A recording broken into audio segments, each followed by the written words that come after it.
This podcast is rated E for everyone. Hello, everyone, and welcome back to another episode of Nifty Ninty. I, as always, am your host, Matt Tuna Turner, and this is the podcast where we run down everything Nintendo every single week. I've got a great show for you guys, although it is a little light on the news side because of something that I will tell you about just a little bit later in the show. For now, though, why don't we run down this week's new releases? As always, there are a bunch of Nindies coming to the Switch. The Port Everything to Switch Now initiative is in full force. We're getting a whole bunch of games that have been out on Steam and other consoles for a while now, finding a home on the Switch, which is really cool, getting a new breath of life for these titles. This week's slate of releases starts with the Expendables-inspired co-op action platformer Broforce, followed by Claws of Fury. That's not Fury, that is Furry. Followed by Full Blast, and then Gone Home. The game that I'm probably the most excited about this week is the Zelda-like pixel art-inspired Hyper Light Drifter, followed by Kentucky Robo Chicken. I wonder if it has anything to do with fried chicken. I wonder if we'll find a bucket of the Colonel's Delicious in this game. Probably not. Up next, Lifeless Planet Premiere Edition, which is a third-person action game inspired by the Cold War era sci-fi stories. Sounds actually pretty fun. Moonfall Ultimate is next, followed by a Mummy pinball game.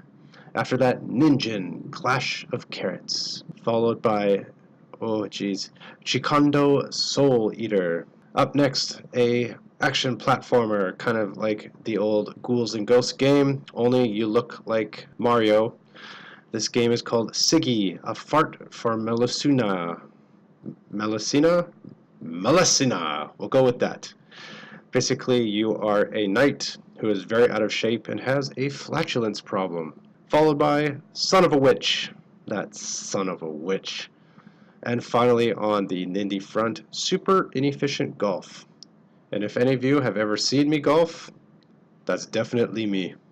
On the package title front, the first one is God Wars, The Complete Legend. Not just a partial legend, the complete legend.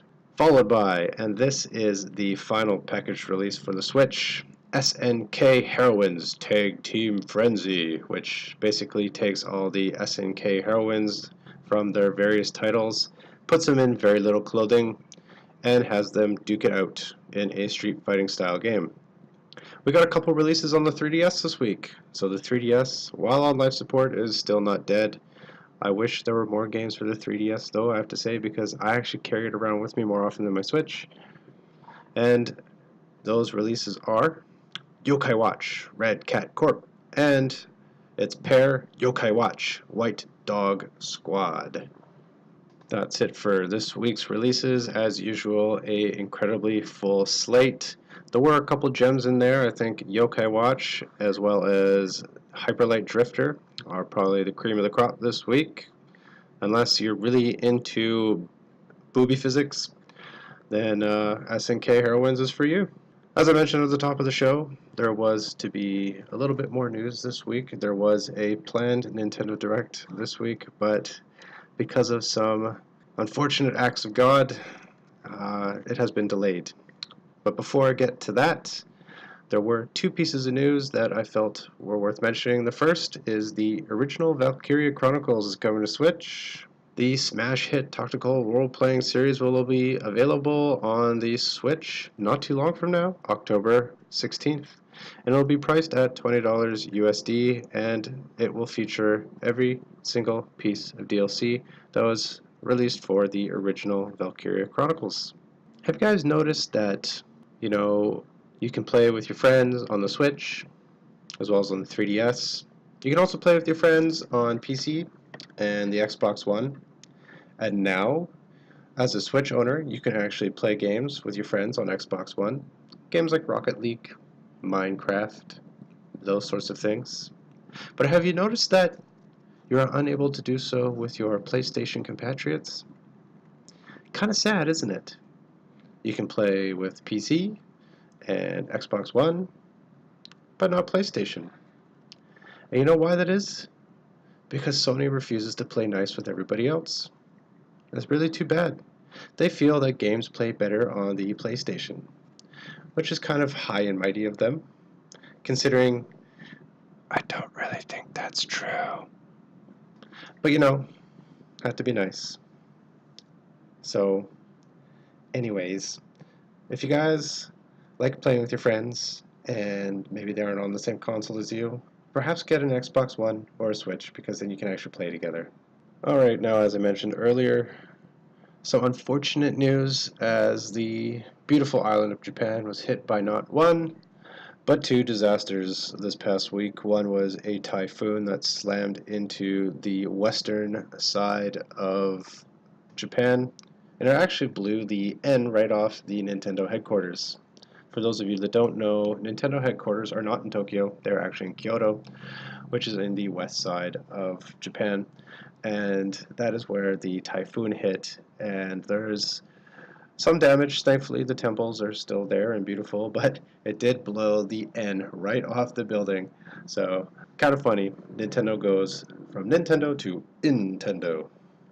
Also, this past week, there was a pretty devastating earthquake to hit Hokkaido, which is a northern island in Japan. And out of a show of respect, Nintendo has decided to push their scheduled Nintendo Direct out a little bit.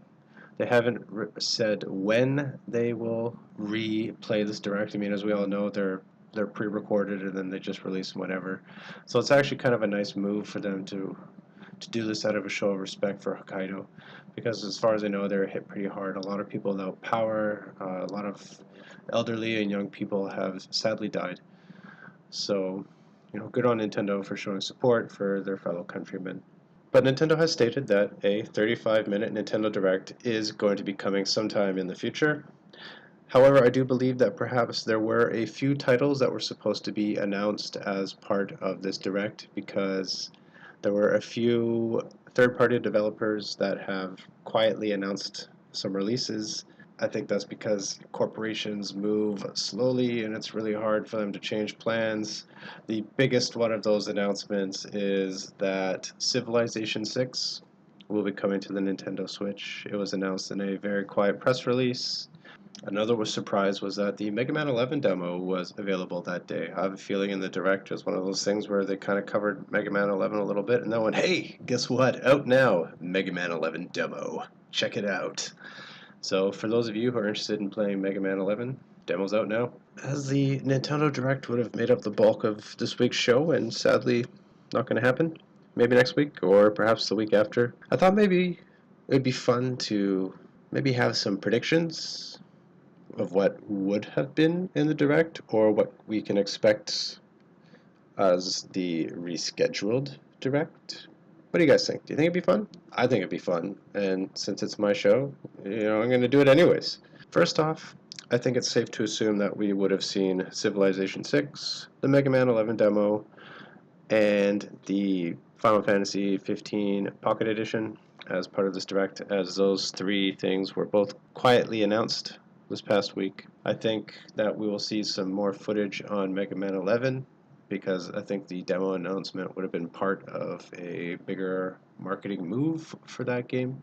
As for any surprises, I mean, it's a 35-minute Direct, so chances are it's full of some neat stuff. I think that we would get some info perhaps on the Switch online service, along with, fingers crossed, maybe a playtest or open beta for Smash.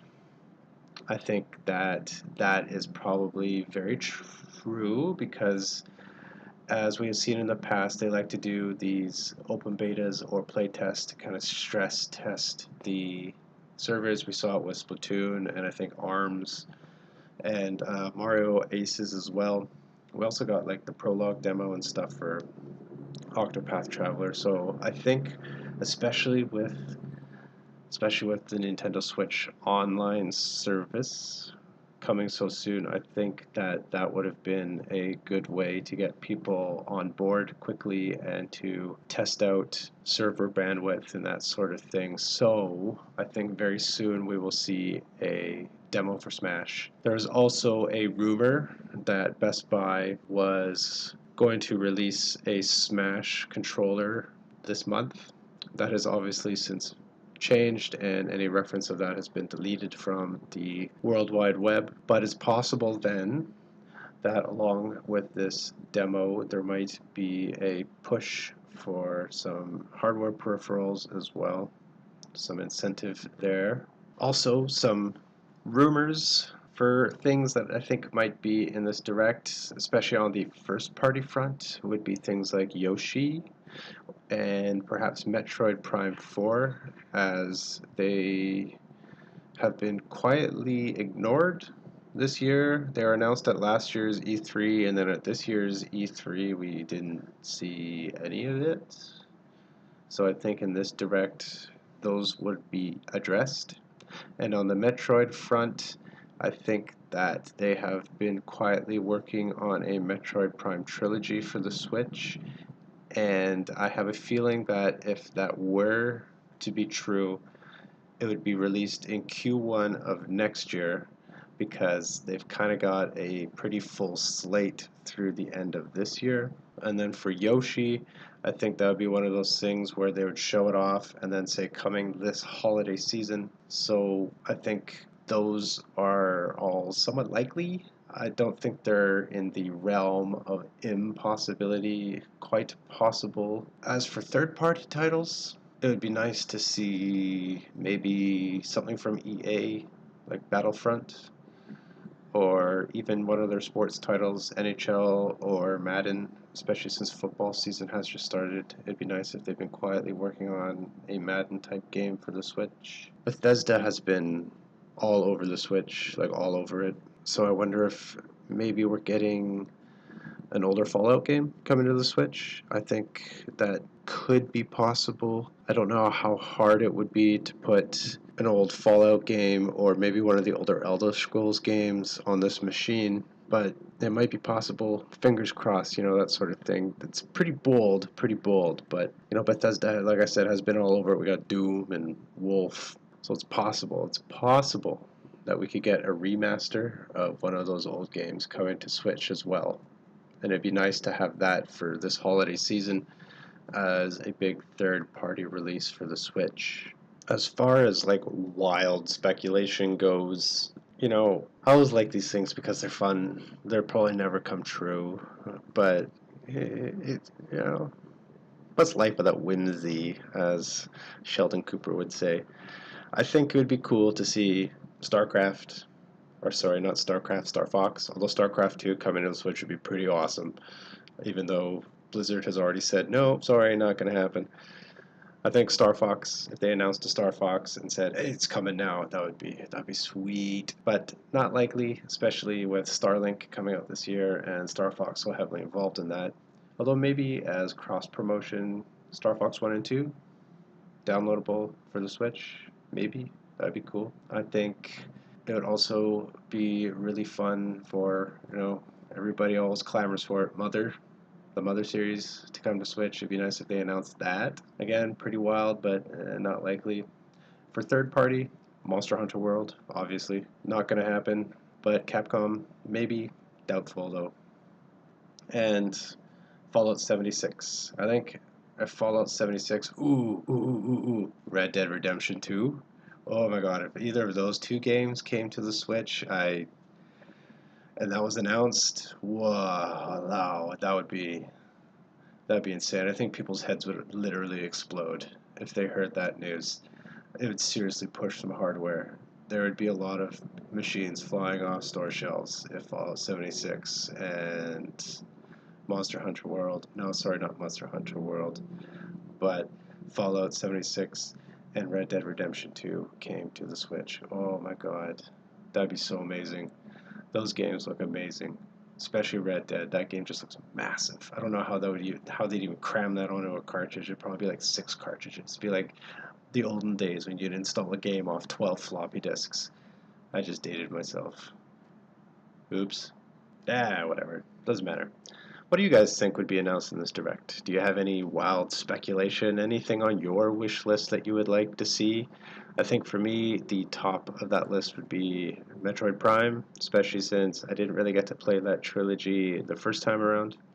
Would also be cool to see something new from Bethesda, whether that's a remaster of an old game or perhaps a new game they've somehow managed to cram onto the Switch cartridges. That would be awesome. I'd also like to see some more information on Nintendo Switch Online, and more importantly, those final 10 NES games. What are they? What are they going to be?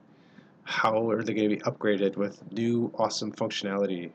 Come on, Nintendo. We're like days, weeks away from finding out. Just tell us, what do these games look like? And what else is going to be coming down the line with your subscription service? You've gone to a Netflix style subscription thing for your back catalog of games. What does it look like? Are we going to get only NES games? Are we getting SNES games? N64? GameCube? Wii, maybe? I mean, Wii games kind of work for the Switch. The Joy-Cons have some motion controls. We've seen it with The World Ends With You, which is an upcoming release. Maybe we'll see some of that in that Direct as well. But what do you guys think? What's on your wish list? What do you know for sure is coming, or at least with high probability? What is just wild speculation? Let me know in the comments below. I'm very, very, very curious to know what you guys think. Alright, well, we're nearing the end of the show, so you guys know what that means. It means it's game review time. This week, I will be reviewing the Mega Man X Legacy Collection. That is both Collections 1 and 2. I will be reviewing the collection as a whole. This will be different from my future review of Mega Man X6. You guys can look forward to that review in a future episode. But for now, why don't I just run down how I felt about Mega Man X Legacy Collection 1 and 2, which I purchased on the Nintendo Switch. Mega Man X Legacy Collection compiles all the mainline X-Series Mega Man games across 2 compilations. That's 8 complete games across 2 compilations, plus a bunch of bonus content. Mega Man X helped revitalize the Blue Bomber after the NES era, but can Capcom keep the fire alive over 8 titles? The nice thing about Mega Man is that the gameplay never really changes. The graphics may get updated, new weapons and abilities added, but the core gameplay is always the same. Even with the move from sprites to polygons and 2D to 3D, and even 2.5D, Mega Man is still Mega Man. It makes the game, and really any game in this collection, instantly accessible. At its core, Mega Man X is an action platformer. What sets the X franchise apart, at least earlier on, was its exploration elements. In Mega Man X, looking for power upgrades and slowly building the new armor was rewarding. Sadly, those elements would be canned in later iterations. Towards the end of the series, new characters were introduced, and we get to actually use Zero. One new character is actually playable, and in X7 actually replaces the Blue Bomber. In X8, you can switch between 3 characters at a whim, which adds new and interesting challenges. Great level design has always been a hallmark of any Mega Man game, and in earlier iterations this is still very true. The levels are fun, large, and with branching paths. Later, it kind of seemed like they copied and pasted the levels, and pretty soon every game had versions of the same types of levels. Mega Man X takes place over 2 console generations, but still the controls don't change much. Play on the Switch without a D-pad is tough for the earlier X games, but when they moved into the PS and PS2 eras, playing with a stick became the norm. The evolution of the controllers didn't help all that much in the later games. The first few had tight and responsive controls and platforming was precise, but later iterations had less responsive movements, making the platforming feel not only squishy, but also less accurate. And don't even get me started on that 3D level where they reversed everything. It was so infuriating. Mega Man X started its amazing run on the SNES and spanned 2 console generations, finishing on the PS2. While it started out strong, it kind of fell flat. The transition from 2D sprites to 3D polygons wasn't always the best. Thankfully, they got it right in the end. Mega Man X builds on the Blue Bomber's humble beginnings, adding new power-ups and abilities and even some new characters. Mega Man X 1 to 3 play and look more or less the same. Moving to more capable hardware, of course, meant Capcom could do more with the franchise. In the beginning, those changes were subtle and actually really nice. Simple things like Mega Man would look exhausted and breathe heavily when damaged. Sadly, when they made the move to full 3D, it really didn't work. Characters had a hard outline, and moving to an isometric third-person view just made the platforming feel weird and also a little easy. The original sprites looked amazing, pushing the limits of the 16-bit hardware. Moving away from the SNES, Mega Man X got a bit of an upgrade. The graphics still looked a little soft, but was still appealing. The animations were smoother, and the additional little touches worked well. As I tried to do more, Mega Man lost its charm. Mega Man X8 does look pretty fantastic though, and let's not forget about the awesome anime cutscenes. Sadly, those didn't stay around. This collection features a whole bunch of extras, things like music and art, and captures of old toys, which is great. One thing where I found it was lacking was in the border art. I think the Mega Man Legacy Collection did a much better job of that. The Mega Man X story is much more ambitious than its NES counterpart. Gone are the days of fighting that evil Dr. Wily. Instead, we get a story arc that goes from dizzying highs to depressing lows. At one point, we even see the retirement of Mega Man himself. After the events of the original X, Mega Man and Zero become Maverick Hunters, and it's this starting point that we see the story evolve from. Sigma is woven in randomly, but for the most part, we see new and inventive enemies and plot devices. The arc reaches its climax around X6. Although it falls flat, it kind of feels like that's where it's supposed to end. But I feel like with the PS2, Capcom was pressured to make more games. So they shoehorned in something, and the final few games just fell kind of flat. So does it still hold up? This is a totally mixed bag. While the earlier iterations of Mega Man X still hold up today, the move from 2D to 3D really doesn't work anymore. Not only is it cumbersome, but it just doesn't feel or look right. Mega Man X was a decent return to form, however. The final verdict for the Mega Man X Legacy Collections 1 and 2. For the gameplay, nostalgic and pixel-perfect re-releases. I gave it an 8.5. The controls, although simple, the analog stick isn't the best, but they are customizable, so I gave it an 8. Presentation. The bonus content alone is probably worth getting the collection for, especially the second one. The sprites were great, the early polygons were okay, and I loved the anime cutscenes, so I gave it an 8. For the story, a little more ambitious than the NES versions, with inventive robot masters, but the lows, they were really, really low, so I gave it a 7.5. And does it still hold up today? Yes and no. Mega Man X7 isn't very good, but the earlier iterations are still amazing, so I gave it a 7. That brings the total for Mega Man X Legacy Collections 1 and 2 to a 7.8. Well, it's at this point in the show where I would be taking your questions. However, again, none. So, if you would like to ask me some questions, reach out to me on Twitter, Patreon, find me on my website, find me on Instagram, or wherever else you may happen to find me. But go ahead, ask me a question. Anything video games related. It could be Nintendo focused. What's my favorite Mega Man game? What you thought about something I mentioned in the podcast. Maybe I got something wrong and you want to correct me. So reach out. Let me know. Let me know in the comments below on YouTube. Find me on Twitter. Would love to hear from you guys. And sadly, that is the end of the show this week. As always, I do appreciate your support. So if you're on YouTube, if you found me on YouTube, please hit subscribe and turn on notifications. If you found me on iTunes, also would be great if you hit that subscribe button. That way you will get these episodes every time they're uploaded right to your favorite device. Of course, you can also find me on Twitter.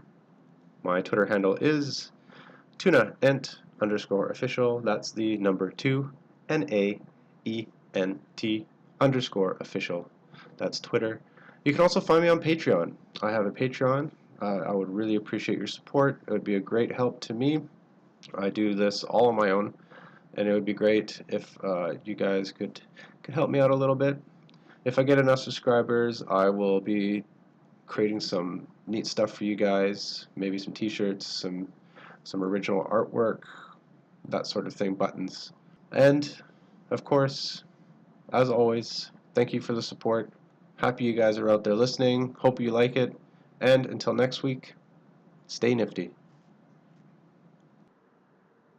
Hello? Is this thing on?